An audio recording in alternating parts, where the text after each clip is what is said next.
ទទួលបាន 7,500 រៀល ម្ចាស់ហាងឬអាជីវករប្រើ ABA Merchant App អាចឲ្យបុគ្គលិកឬអ្នកជួយលក់ឮសំឡេងបញ្ជាក់តាមទូរស័ព្ទរបស់ពួកគេផ្ទាល់រាល់ពេលភ្ញៀវបាញ់លុយចូលដំបូងម្ចាស់ហាងចូលទៅ ABA Merchant App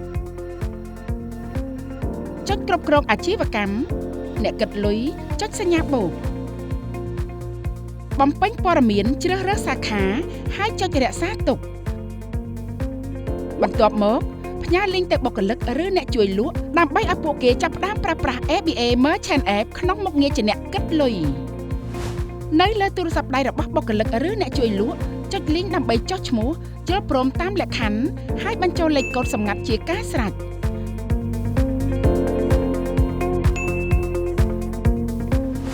បន្ទាប់មកបុគ្គលិកឬអ្នកជួយលក់គ្រាន់តែបើក Pay Sound នៅលើ ABA Merchant App របស់ខ្លួនជាការស្រេច